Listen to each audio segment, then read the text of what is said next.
Pai Celestial, muito obrigado porque até aqui o Senhor nos ajudou. Muito obrigado também, Senhor, porque o Senhor supre as nossas necessidades. Deus eterno, aceita o nosso louvor, nossa adoração a Ti, porque o Senhor é o único merecedor de toda a honra e todo o louvor. Faça-se presente em nosso meio na pessoa do Espírito Santo. Nós lhe convidamos porque daqui a pouco abriremos a Sua palavra. A inspiração, a Sua palavra já tem, mas que o Senhor ilumine o mensageiro dessa noite para que fale aos nossos corações, para que aconteça mudança se precisa. Deus eterno, prepare-nos para o Teu reino. Purifica-nos de todo mal. Que o Senhor, de maneira toda especial, nos ajude a amá-lo mais, a aceitar o Teu sacrifício.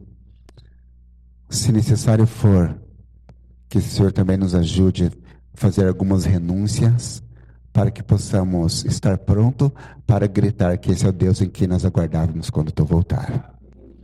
Fica conosco. Tudo isso te pedimos e te agradecemos, em nome de Jesus. Amém. Amém, amém, né? Boa noite a todos. Parece que o Sandro, quem mais que aqui é pé quente?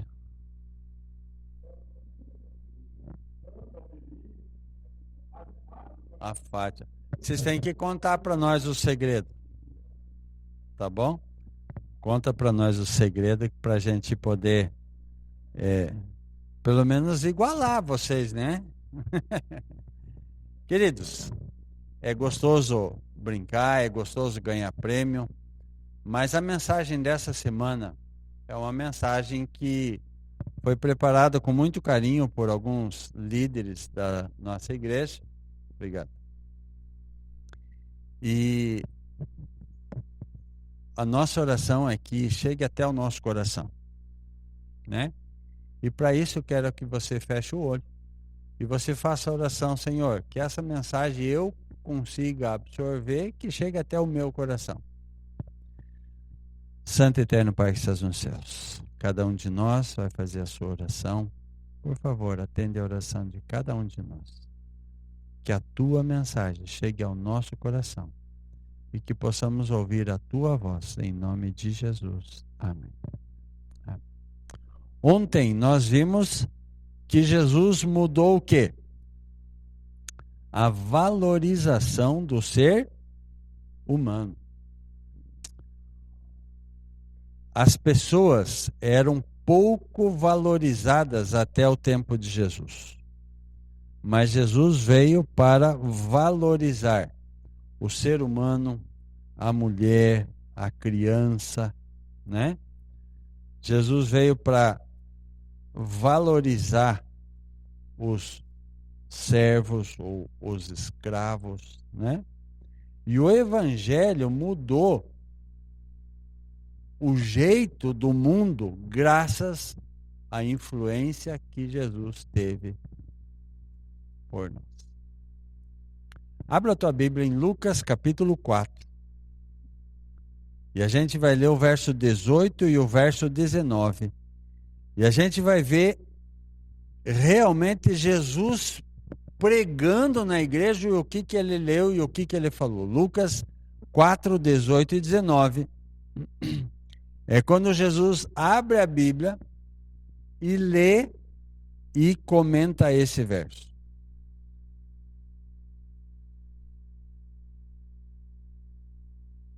Amém? O Espírito do Senhor está sobre mim, pelo que me ungiu para evangelizar os pobres, enviou-me para proclamar libertação aos cativos e restauração da vida aos cegos, para pôr em liberdade os oprimidos e apregoar o ano aceitável do... Vocês imaginem Jesus pregando e falando essas palavras. O Espírito do Senhor está sobre Jesus. Sobre Jesus, né? E Ele me está ungindo para evangelizar quem? Os pobres. Muito bem. Proclamar libertação aos, restauração da vida, da vista, e pôr em liberdade os oprimidos. Queridos, Jesus fez tudo isso enquanto esteve aqui na terra. Vira uma folha a tua Bíblia, capítulo 5. E eu vou citar onde está a história, e eu vou contar a história, porque eu acho que é um pouquinho mais gostoso, mas você vai saber onde está a história. Se você quiser acompanhar na tua Bíblia, eu acho que é muito, muito, muito importante. Capítulo 5, do verso 12 até o verso 16. Jesus estava entrando em uma das cidades quando veio à sua presença um homem coberto do quê? De lepra. E esse homem chega, se prostra até a terra e diz assim: Senhor, se o Senhor quiser, o Senhor pode me tornar limpo. Queridos, vamos imaginar um pouquinho aqui a cena, mas sabendo no contexto. Lepra no tempo de Jesus era diferente do que hoje. Você sabe como que é chamado a lepra hoje? Hanseníase. Você sabe que uma pessoa com hanseníase, ele começa a tomar comprimido e pode viver naturalmente junto com todo mundo. Eu dei estudo bíblico para duas pessoas já com hanseníase. Um deles tinha os dedos todos deformados, falta de ponta de dedo. E em um dos estudos bíblicos, esse rapaz foi mexer a lenha dentro do fogão e se cortou com a lenha. E começou a sair sangue, ele olhou assim. Eu falei assim, mas o que acontece? Ele falou assim, eu não sinto dor, eu não sinto as coisas, por isso que eu me machuco. Eu bato na ponta do pau, eu bato nos lugares e me corto, me machuco e eu não sinto nada.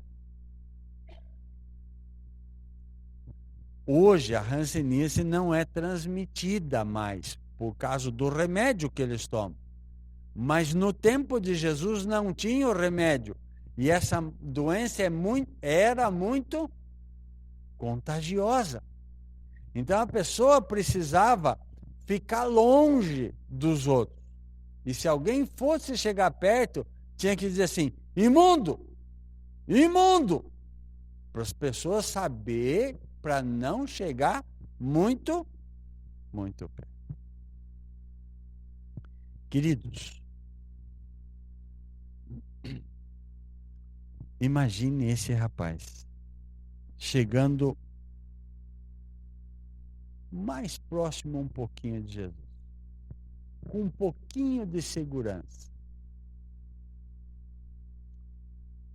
E daí Jesus responde para ele, eu quero que você fique limpo. Fica limpo. Quando Jesus falou assim, fica limpo, o que aconteceu com a lepra? Desapareceu. Sumiu. E então Jesus diz para ele, agora você mostra para o sacerdote, oferece a oferta que na Torá diz para dar, mas faz o seguinte, não conte para os outros. Eu pergunto, quando a gente recebe uma bênção, a gente consegue ficar sem contar para os outros? Não consegue. E ele começa a contar para todo mundo o que Jesus tinha feito. Queridos, o leproso no tempo de Jesus é alguém que precisava de ajuda, sim ou não? É alguém que estava amarrado numa seta ou numa armadilha de Satanás? Sim ou não? Sim.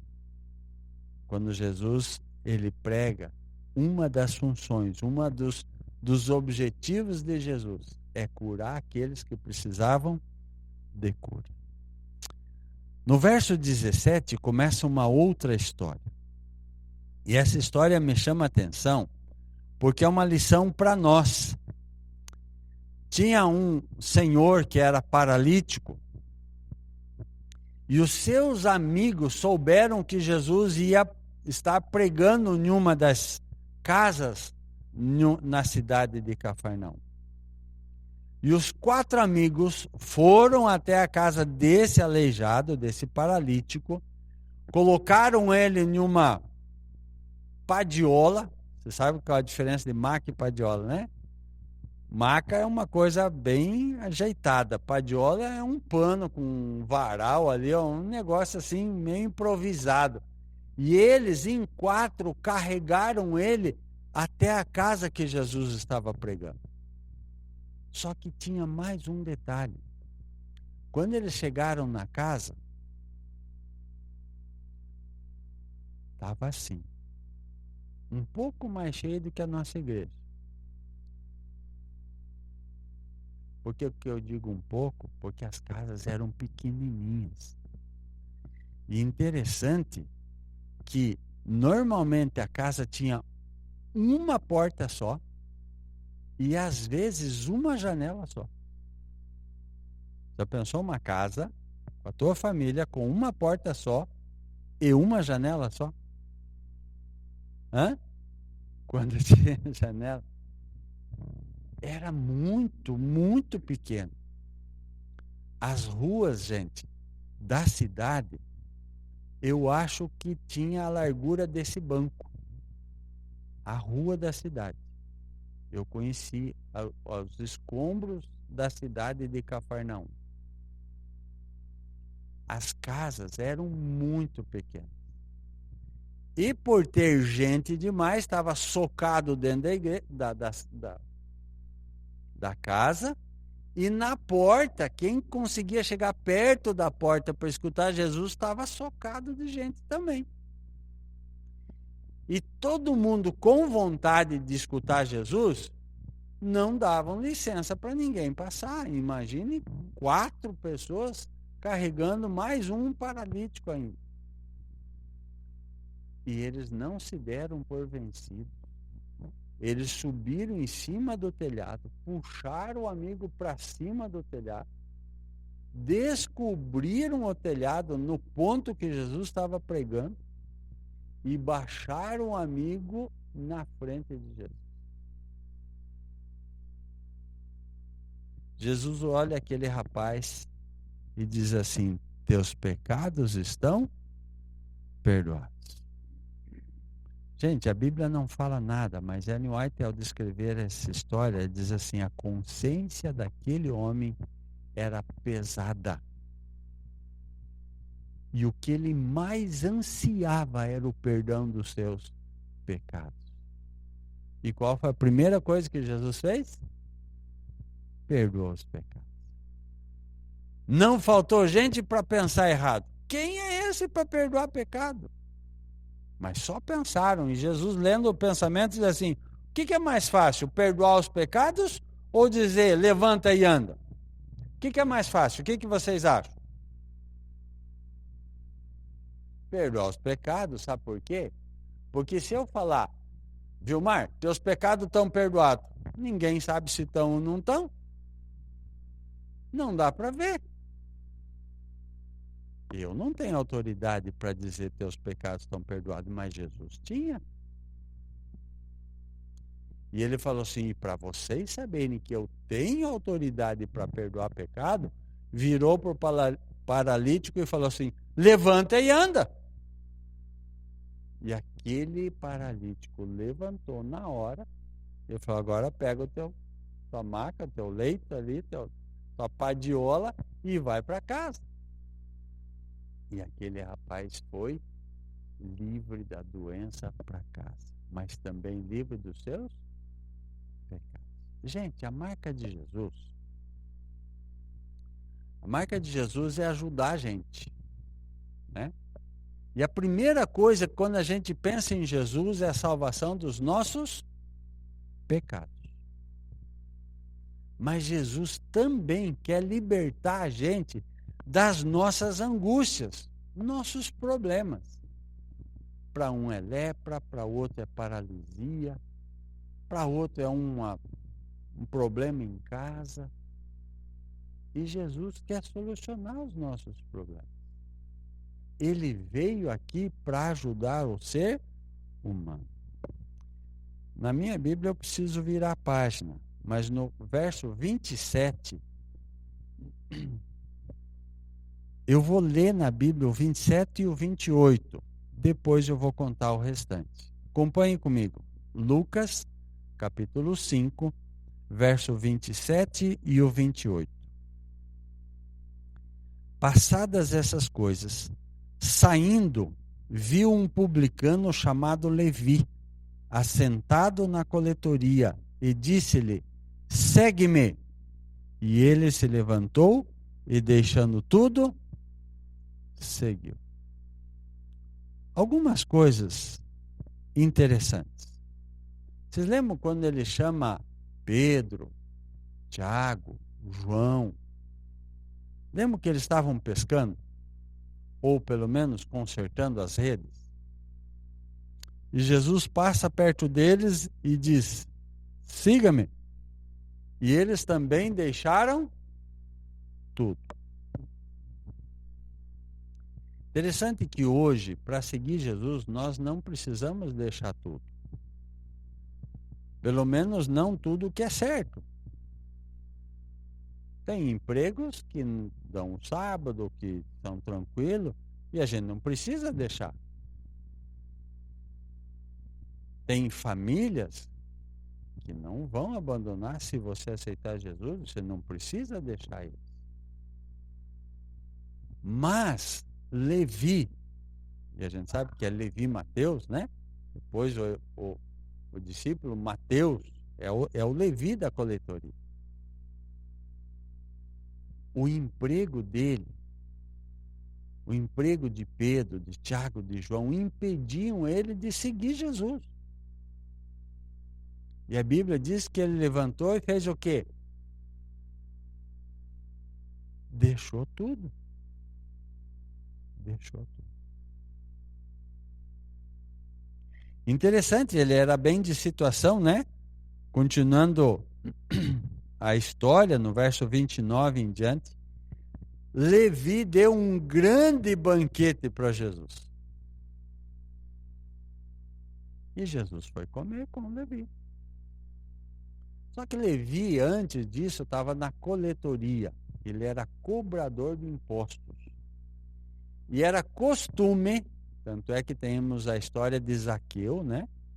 Era costume dos coletores de imposto aumentar o imposto para as pessoas, para essa parte que era aumentada ficar no bolso deles. Então, cada um, para entrar em Jerusalém, tinha que pagar um imposto. Eles cobravam uma taxinha a mais para enfeitar o salário deles. Além do salário do governo, eles tinham o que eles cobravam a mais. Ele era rico. E ele deu um grande banquete para Jesus. E as pessoas, vendo Jesus no banquete, começaram a falar mal. Como que Jesus come com os pecadores? Como se os outros não fossem pecadores, né? Queridos, sabe que é fácil de ver o pecado dos outros? Vocês sabem por quê? Porque os outros ficam na frente da gente. Vejam aqui, ó. Eu enxergo tudo vocês. Não me enxergo porque não tem espelho aqui. Daí o que é fácil de ver? O erro dos outros.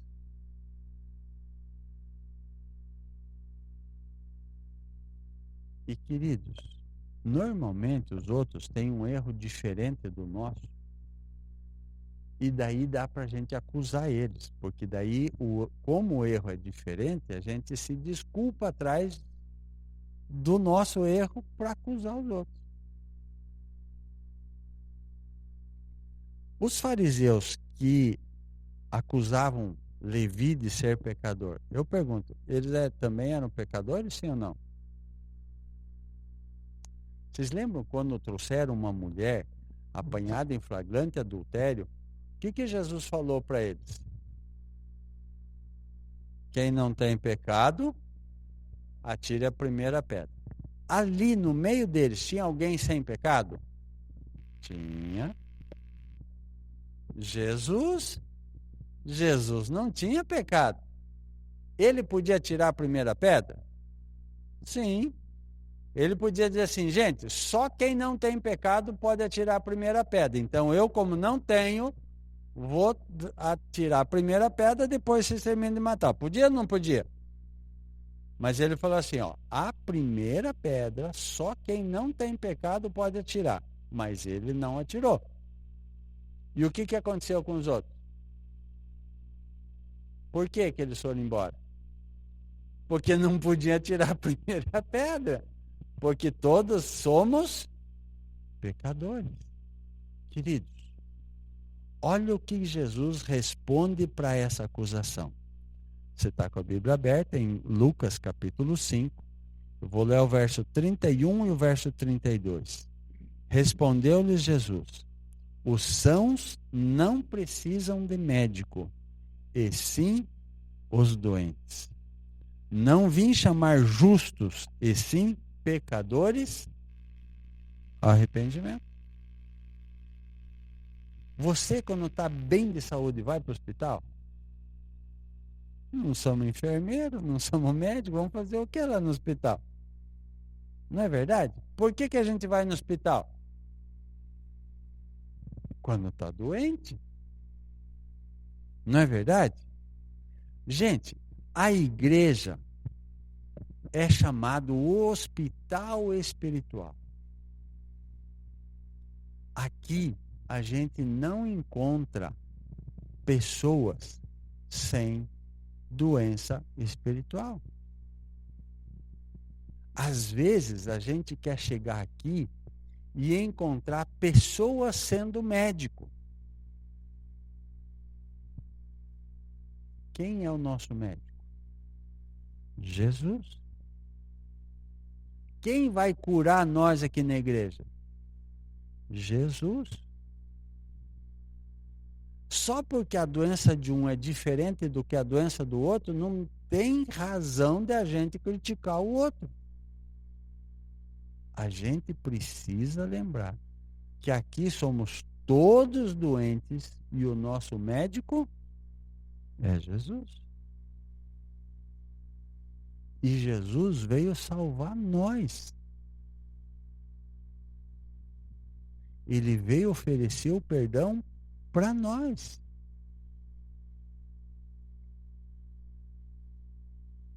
Um dia, um jovem procurou um pastor. Não era eu, mas eu sei dessa história. E esse jovem, com a consciência pesada, chegou e falou assim: pastor, eu estou perdido. O pastor falou: amém. Eu falei assim: pastor, o senhor não está entendendo. Falei que eu estou perdido. O pastor falou: amém. Mais forte um pouquinho. E aquele pastor, aquele jovem já meio irritado, falou: pastor, eu estou perdido. O pastor falou bem alto: amém. Como assim, pastor? Porque se você não tivesse perdido, não tinha salvação para você. Porque Jesus veio salvar perdido. Uma vez entrou na igreja, no tempo de Jesus, um fariseu, e ele começou a bater no peito e dizer assim: vou imitar ele agora. Senhor, graças eu dou, porque não sou igual ao Lunardon. Eu jejuo 2 vezes por semana, dou o dízimo até da hortelã que nasce no meu quintal. E terminou a oração dele e foi embora. E Jesus diz assim: ele não recebeu nada. E vocês sabem por que ele não recebeu nada? Porque ele não pediu nada. Ele já era bom. Entende? Só que no mesmo culto entrou um com a consciência pesada, pecador, se ajoelhou Diz a Bíblia que não tinha nem coragem de levantar a cabeça para cima e dizer assim: tenha misericórdia de mim, Senhor, porque eu sou pecador. E Jesus disse, e ele saiu purificado para casa. Por quê? Porque ele pediu perdão. Está entendendo? Qual a diferença? Quando eu não me acho perdido, eu não preciso de Salvador. Quando eu não me acho doente, eu não preciso de médico. Vocês sabiam disso? Gente, por milagre, se salvou, ou está se salvando, a irmã Valdete do Jardim Paulista. Ela levou a mãe dela no médico, tem 90 anos, ou quase 90 anos, e não sei por que cargas d'água o médico pediu um exame para ela também. E detectaram um câncer nela. Ela não estava sentindo nada. Levou a mãe no hospital. E com 2 semanas ela foi operada do câncer. Foi feita a biópsia, o câncer muito agressivo. Hoje ela está fazendo quimioterapia, mesmo tendo tirado o câncer de tão agressivo que era o câncer. Graças a ter ido no hospital. Né? Sabe, às vezes a gente está doente espiritualmente, mas se acha são. Se acha bom. E Jesus diz assim, se você se achar bom, meu filho, você não tem como sarar você. Só o dia que você reconhecer que precisa de mim, que eu vou poder te ajudar. Muito bem. Capítulo 6 de Lucas, do verso 6 ao verso 11, aconteceu um milagre diferente e esse ajuda a gente a entender o que Jesus faz pela gente. Noutra vez, Jesus estava em um sábado na sinagoga e entrou ali um homem que tinha uma mão ressequida, diz a minha tradução. E os escribas e os fariseus observavam-no, procurando ver se ele faria uma cura no sábado, a fim de acharem de que o acusar. Queridos, para um pouco, olha para mim e me responda com sinceridade. O sábado é um dia para a gente guardar, sim ou não? Sim ou não? Tem convicção disso? Sim. No tempo de Jesus era para guardar o sábado? Sim. Os fariseus, os saduceus, estavam certos em guardar o sábado? Sim. Só que eles faziam do sábado, o ponto de discórdia e faziam do sábado o ponto central. Em vez de adorar a Deus no sábado, eles faziam a adoração do sábado. Eles inventaram tantas leis para tentar proteger o povo para não transgredir o sábado, que eles faziam do sábado um dia tão pesado que, em vez de ser gostoso o dia de sábado, era uma carga. Eu vou citar 2 leis que os fariseus criaram, só para vocês verem o que eles transformavam o sábado.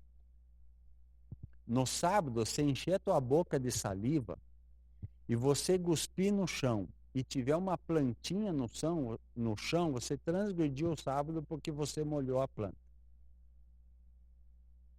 É proibido molhar a planta no sábado. Se você tiver gripado e na sexta-feira você, está vendo o bolso aqui?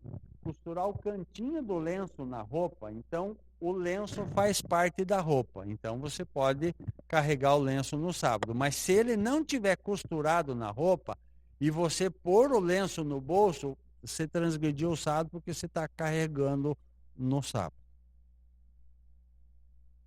Vocês começam a notar que o sábado começou a ficar sem a finalidade dele. Entrou aquela pessoa doente, mão ressequida. E eles começaram, será que Jesus vai curar no sábado? Hoje não é dia de curar. E Jesus perguntou para eles, escuta, o que é melhor? Salvar uma pessoa ou matar ela? Por que essa pergunta? Porque eles estavam com vontade de matar Jesus. O que é melhor, salvar uma pessoa ou matar ela? Salvar? Ele perguntou assim, vocês já leram na Bíblia lá e tal, se cair uma ovelha em um buraco, o que vocês vão fazer? Vamos tirar ela. E por que eu não posso curar esse filho de Abraão? Falou para ele, levanta. E o homem levantou. Estenda a tua mão. E ele estendeu e a mão ficou curada. Queridos, saindo dali, Jesus encontrou um cortejo fúnebre de uma senhora de Naim, isso está no capítulo 7, de 11 a 17, viúva que tinha um filho só. No tempo de Jesus, as viúvas eram sustentadas pelos seus filhos e era a segurança delas. E Jesus, vendo aquele cortejo, mandou parar, encostou no caixão e ressuscitou aquele rapaz. Hoje a gente viu quantos milagres Jesus fez, certo? Quantos milagres Jesus fez? E eu pergunto para vocês, Jesus ainda pode fazer milagre? Sim ou não?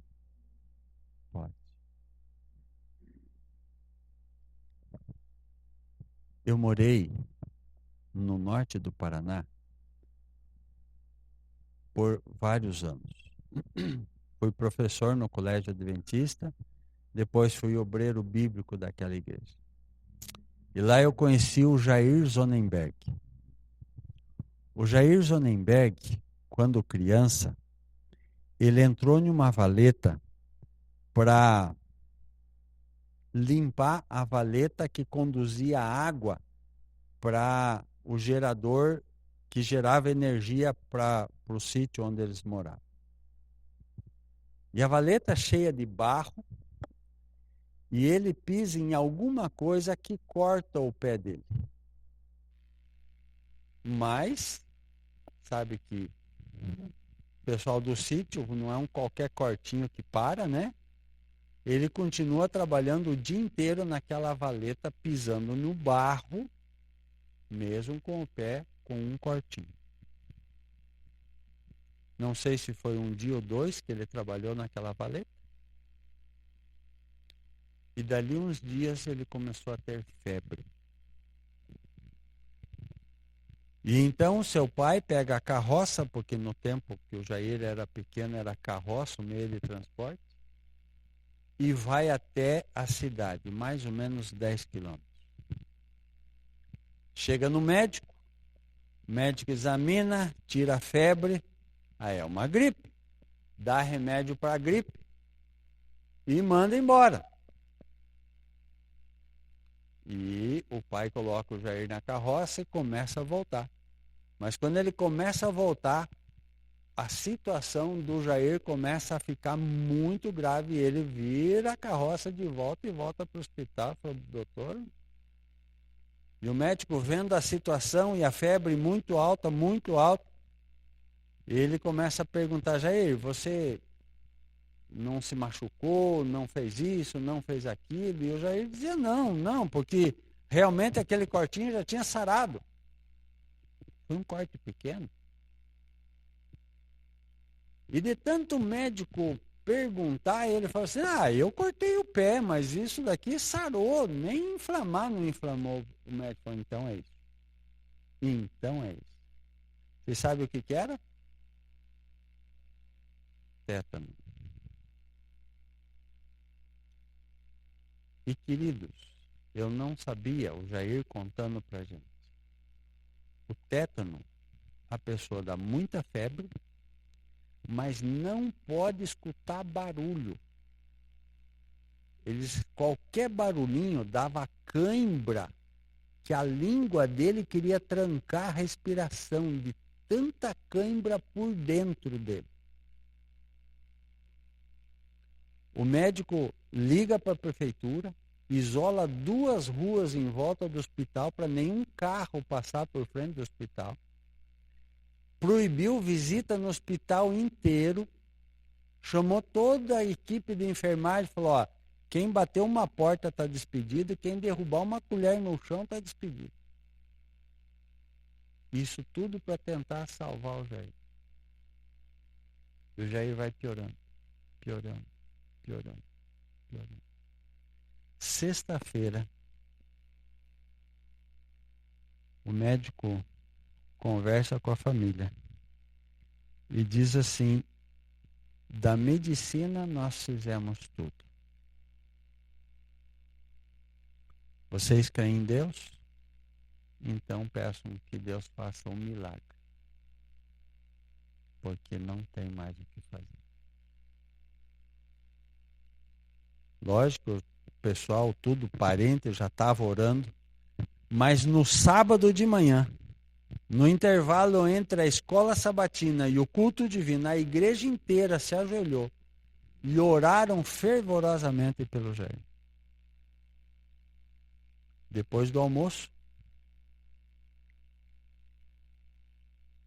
um parente foi até a cidade, fica no degrau do hospital, esperando alguém sair, porque é proibido visita para todo mundo. E o médico sai. E o médico estava mais tranquilo. Falou assim, eu não sei o que aconteceu, mas por volta das 10 horas o Jair sarou. Você sabe me explicar o que é? Gente, Jesus está aqui para curar cada um de nós. Seja de doença, seja no lado espiritual, seja alguma coisa que está machucando. Jesus quer deixar uma marca na vida de cada um de nós. Sabe? Jesus ama a gente de um jeito especial.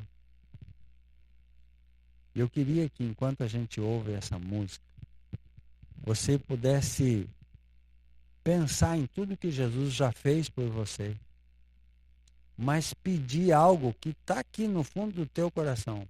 Olha, Jesus, eu tenho isso aqui para resolver. Coloca na mão dele, porque Jesus tem poder para resolver. Coloca para nós o PowerPoint.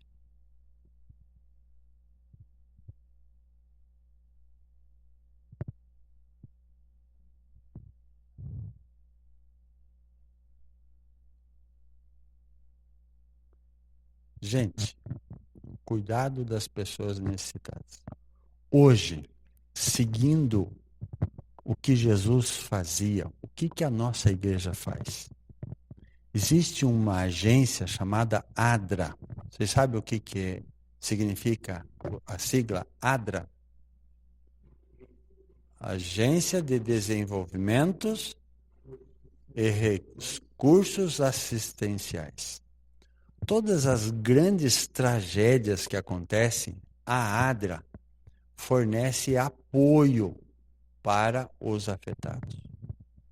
Por exemplo, na enchente de União da Vitória, enchente do Rio Grande do Sul, foi uma carreta lavar roupa para essas pessoas que as roupas ficaram na enchente. Máquinas que cabiam 20 quilos de roupa, trabalhavam 24 horas por dia, lavando roupa do pessoal para salvar a roupa. Vocês sabem que a roupa fica muito molhada ali, vai embolorar, vai perder, né? Vocês imaginem quanto em dinheiro essa carreta salvou das pessoas perderem.